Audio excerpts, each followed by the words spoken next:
Hello people, and I'm back for my second video on defending Goldeneye from modern first-person shooters.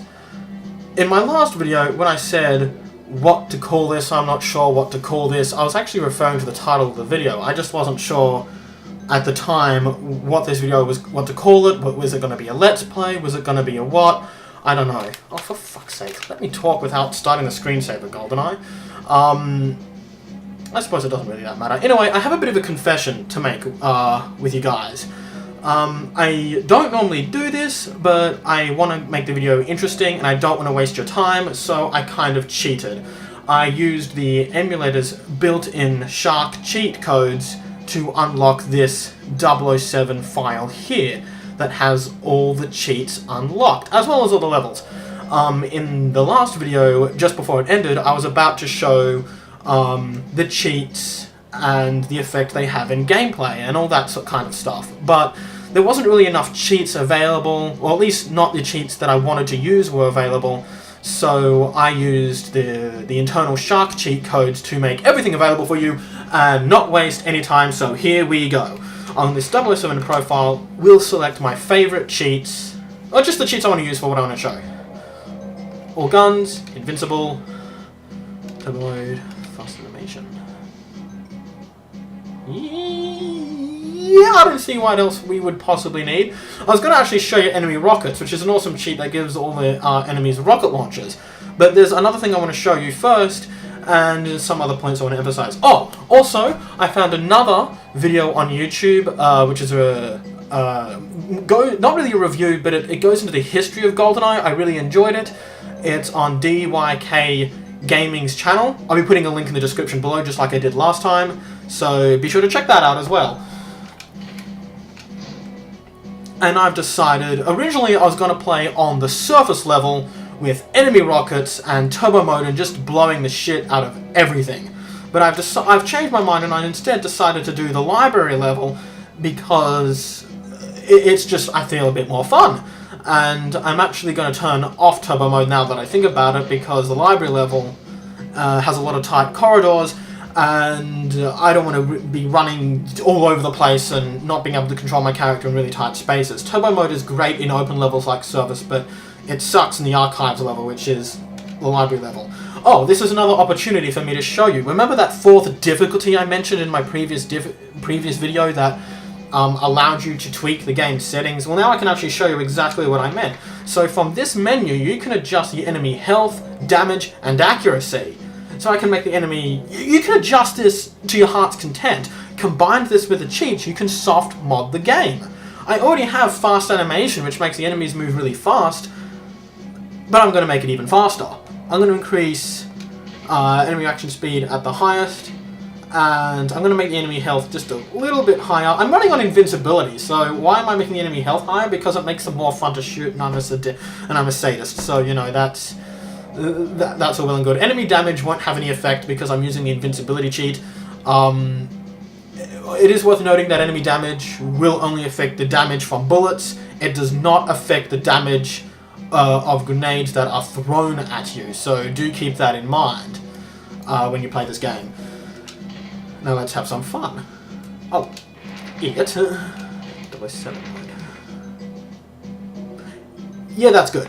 Now, this is a level where I guess what you're supposed to do is run around this. It's a bit of a maze of a level, and I guess what you're supposed to do is run around and look for Natalia and look for what's-his-face to give you the thing to the vault. And if you don't know where they are, you'll be running around like a headless chicken for ages. But I do know where they are, and I'm still going to run around like a headless chicken for ages because that's more fun to do. And since I have the all-weapons cheat on, I can show you the guns this game has in it. Look at them all! Whee! There are so many guns! So many guns! I mean, I know Call of Duty and modern shooters have lots of guns in them, but just look how many there are. And they're all different, they're all unique, and they're all awesome to use. My personal favourite guns are the micro Uzis. They're not called the micro Uzis in the game, but fuck it, I'm calling them by their real life name. And where are the micro Uzis? Come on, no, right here somewhere. Here we are. This is my favourite gun, it's just the most fun to use. Oh, there's another thing I actually wanted to... I'm such an idiot. I forgot to put in the unlimited ammo cheat. Hang on a second. Sorry about this. I'll just go into that and turn that cheat on right away. The good thing about Nintendo 64 games is the load times are just instant, so, you know, you never have to wait long, if ever, to get back into things. And just like that, we're back into the game. Another thing I want to talk about is I know I talked about this at least twice in my previous video about Goldeneye spring aim versus the static aim that's in most shooters today, but I never... And while I got into why I preferred the spring aim, I never really got into why I actually think it's more practical. And I'm going to do that here. But in order to explain that, this is going to be a little bit tricky. If I had footage, like if I was better at video editing, I would have footage of Goldeneye compared to footage of Call of Duty, and I would use that to sort of illustrate my point, but considering that I don't have those... I'm not able to do that at the moment, I just don't have the skills or the know-how to do that just yet, I'll just sort of have to try my best to explain it. But to put it simply, with the spring aim system in Goldeneye, you can cover twice as much distance with half as much movement when you use the manual spring aim. Because when you... Oh, also, just let me change the aspect ratio. I just realized now that my aspect ratio is 4:3, when it should have been 16:9. But I'll show you on these two guards, because this is actually a good opportunity. So, if this were a conventional first-person shooter, a normal first-person shooter with its static aim, you move the analog stick left to move the screen left to aim at this guy, you take him down, and then you move the analog stick right, wait for the screen to get on him, and then you take him down. With the spring aim, without moving the screen or much analog stick movement, I can go from one side of the screen to the other in an instant. Because as I move the analog stick left, the crosshair goes left, but as it starts to retract back in center, it moves to the right, and back to the center of the screen, and moves to the right again. So I can do this. Yeah, I've got fast animation. You try playing, you know... This chair is annoying me. Oh yeah, and everything in this game is destructible. Look how fast the enemies move! Benny Hill music needs to be playing here. If only I was a better editor.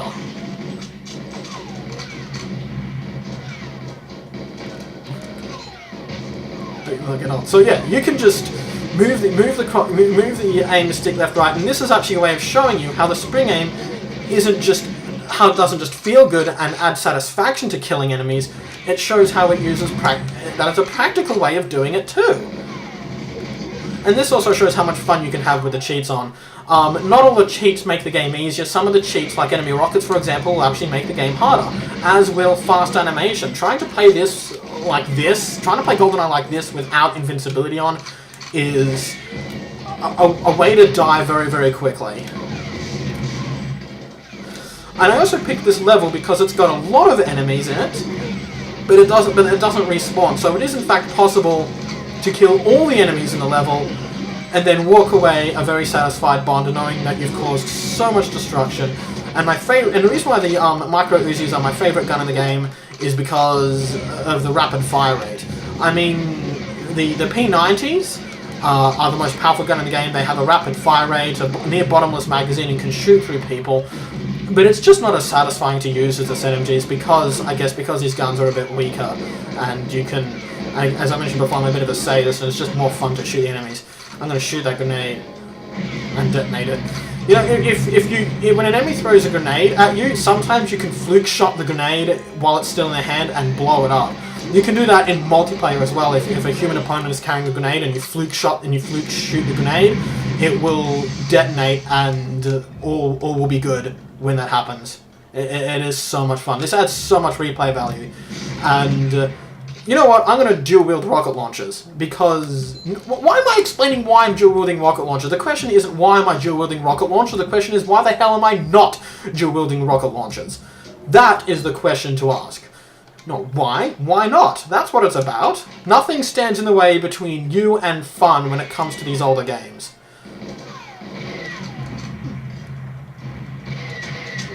There's so much glass in this game, I can destroy it all.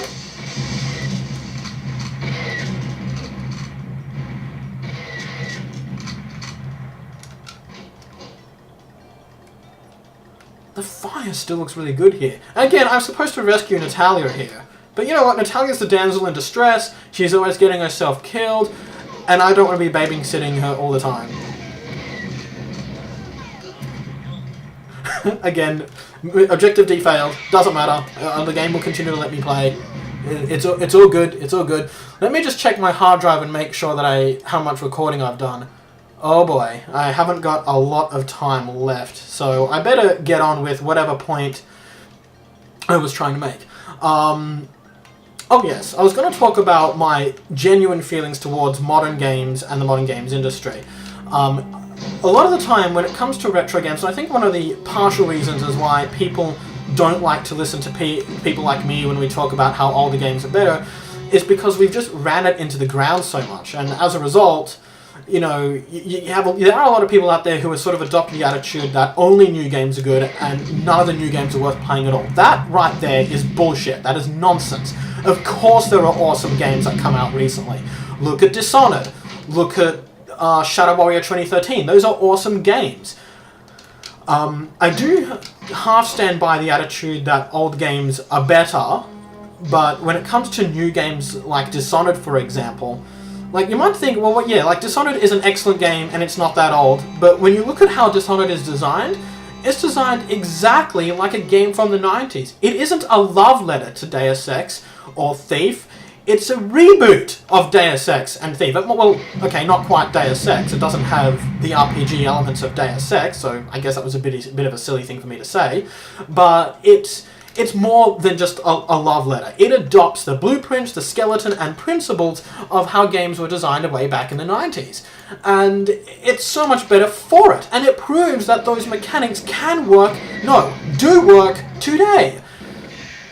The thing that bothers me the most about things like regenerating health and the 2-weapon carrying limit is just the way they're lazily implemented in games today. And second of all, they're not modern mechanics, okay? I don't have a problem with modern mechanics, but the 2 guns carrying limit and regenerating health is not modern mechanics. Halo came out in 2001, I think, and Call of Duty Modern Warfare came out in 2004. It's 2014, that's 10 years ago. And Halo came out, I think, like 12 or 13 years ago. I don't know, my maths is terrible and I'm just doing it at the back of my head here. The point is, that game came out both games came out, you know, over 10 years ago, and bugger all has changed since then. You can make the argument that Halo has aged well, and my honest opinion of Halo is I don't actually think Halo is a bad game. You might be mistaken for thinking that I'm hating on it, but I'm not. I don't think Halo is a bad game. But I'll talk about Halo more in depth in another video. However, what hasn't aged well is the industry itself. It hasn't moved on from the mechanics or the tropes that was started in 2001 by Halo and 2004 by Call of Duty. And it's pissing me off! It's lazy. I was speaking to a friend of mine recently, and I was trying to think of a way, how do I describe Call of Duty and its effects on the industry? And his way of wording it was absolutely perfect and better than any... Sorry, that's just the way he flew at me like that was really funny. The way he described it was that Call of Duty has become the McDonald's of the games industry, and I think that's a very good analogy. And in many ways that's true, because McDonald's isn't food, it's just matter that you put in your mouth, and that's kind of what Call of Duty is. It's just like the McDonald's equivalent of software. But at least people who go to McDonald's typically know that what they're eating isn't real food. But you get people who advocately defend Call of Duty. And I'm supposed to be talking about Bond, and I'm bitching about Call of Duty. I'm jinxing my own game here. I should really talk about Call of Duty in a video that has Call of Duty in it, and just dedicate it to all of that. There's nothing wrong with a game being linear, and it's not Call of Duty's linearity that's its problem. Actually, what am I doing? Yeah, I'll talk more about Call of Duty in when I make a video focusing on Call of Duty. I should just focus on Goldeneye here. One of the cool things about Goldeneye's level design is how drastically the levels are different from one another. This level is really linear. This level here, Surface, is really open-ended. It's a huge outdoor environment and pretty much paved the way for sandbox environments and first-person shooters.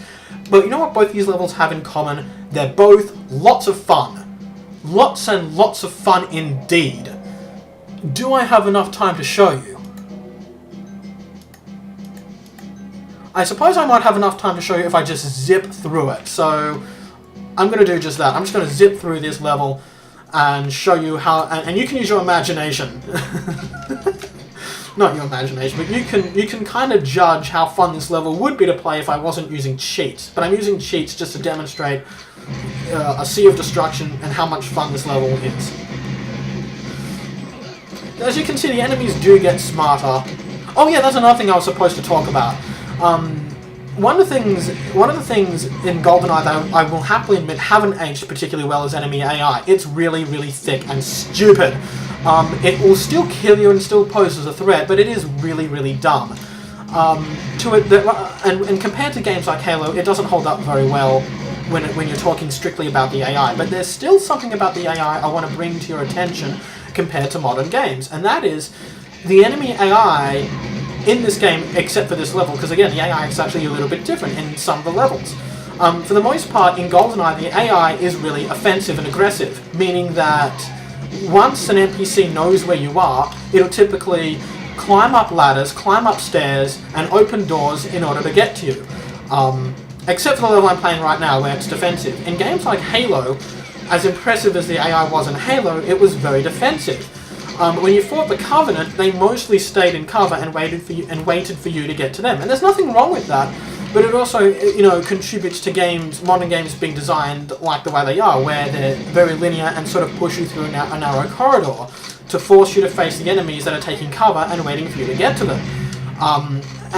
And the enemies are like that in Halo. That is until you get to the Flood. The Flood in Halo are aggressive and will actively chase you. But the thing with the Flood is that they're the most disliked enemy in Halo, and most Halo fans do not like them, which I can kind of understand, but honestly I didn't mind the Flood. I actually liked the Flood as a change of pace, because it reminded me of the enemies in games like this that would actively try and chase you, even, put their safety aside to actively try and kill you. And I always like an enemy that does that. In this level, though, the enemies are actually being defensive, but in the next one I show you, you'll find that they're a lot more offensive and aggressive. Just make sure I have the time. So basically, I am using DxTory to record this footage to an SSD drive, and because it's an SSD drive, it has limited space. But I can record in high quality without any drops in frame rate, and pretty much guaranteeing that the video is of good quality. And I have not destroyed all the brakes yet. The problem is it runs out of space really quickly, and I have to keep clicking refresh on the hard drive to make sure I've got enough space for to basically keep playing and show you the footage and commentating like that. So I still need to shoot one of those stupid gas brake things like there in order to bring the train to a halt. When I start the service level, assuming there's time to do so, I will activate the turbo cheat and just run through that level super fast because that is really fun to do. And why are all these boxes in my way? Get away, fuck off.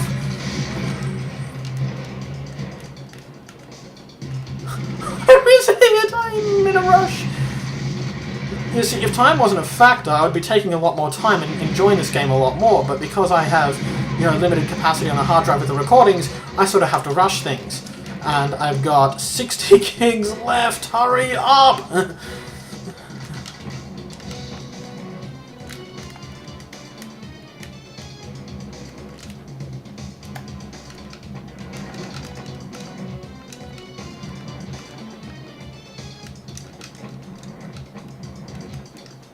Where is it? Oh, idiot. Such a moron. I do really dumb things sometimes. This is fun. You can actually damage friggin', on a top here. It's really awesome playing Goldeneye at this frame rate. I'm going to intentionally fail the mission just because reasons. Because I can, and because no other game would ever let me do this. You see, when you have a constant 60 frames per second, actually it's not even 60 frames per second, this is just above 30. The laser actually fires like a proper laser. Whee!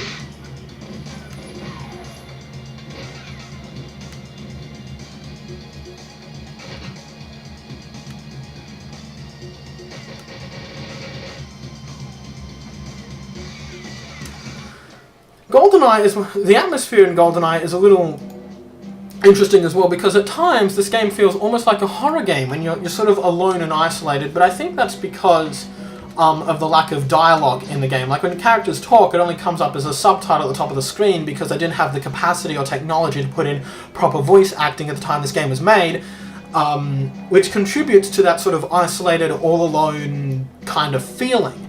It's not exactly like a horror game per se, but it made playing on the surface level a little unsettling when I first tried it.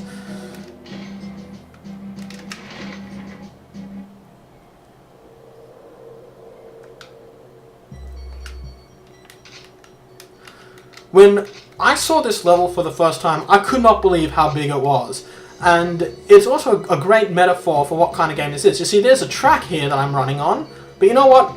I don't want to be on the beaten track. I want to go off the track and do my own thing. The ability to just run across the snow like this just felt liberating and free when you did it. Because when you first play this game and you see those tracks, you sort of think to yourself, oh, I'm supposed to go on those tracks. But then as soon as you walk off the tracks, you can, and the game just lets you, and it just feels like, oh, okay, so great, I can go anywhere I want to now. It's just a great feeling of freedom that you just, at the time this game was made, was just unique back then, and probably even more important back today. Actually, this also reminds me, have you guys played Far Cry? Far Cry is one of the few modern games I actually do enjoy, even though it's got a number of tropes I don't like. Again, the regenerating health and all that kind of stuff. But I do enjoy the game, and I certainly enjoyed Far Cry 3, just the ability to go anywhere and walk in any direction, do anything. I think the fourth Far Cry game should be set in a snowy environment like this, where you've got bobsleds and you've got the mountain bears and... What did I say bobsleds for? God, I mean, like, not bobsleds, I'm such an idiot. Snowmobiles. You've got snowmobiles, you've got polar bears. You could also add survival mechanics, since survival seems to be the thing at the moment. I think that would work really well. I also think, because I was also playing a bit of Far Cry 2, and one of the frustrating things I found in that game was how there were cliffs everywhere, and how frustrating it was that I couldn't climb those cliffs or get over the cliffs. And I thought, what if there was some kind of mechanic where, maybe not at first, but later on in the game, where they introduced the ability to climb over cliffs and climb up trees and explore the game that way, and maybe gave you a reason to do so. I don't know, it just seems like I want to see more snow, because I live in Australia, and I live in an area in Australia that just never ever gets any snow. Oh yeah, here's another example that illustrates the aggressive AI. I'm going to open this door, then I'm going to close this door, and then I'm going to run up these stairs. And the enemies are going to open that door and follow me up here. And I'll have to end this video soon because I am running out of space on my hard drive. And then after I end it, I'll have to render it, crop it, render it again, and then I'll be ready to upload it on YouTube. Now this is the only enemies levels that have respawning enemies. It's really fun to get a sniper rifle and shoot all the enemies from here as it comes. So just look at that draw distance. On a Nintendo 64 game, this is incredible. The only game that had this kind of level of open world detail was Ocarina of Time and Majora's Mask.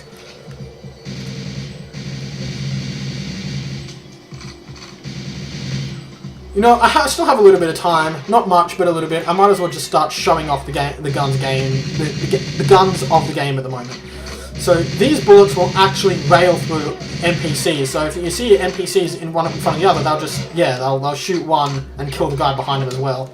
This is a model type of shotgun that was never used in the final game.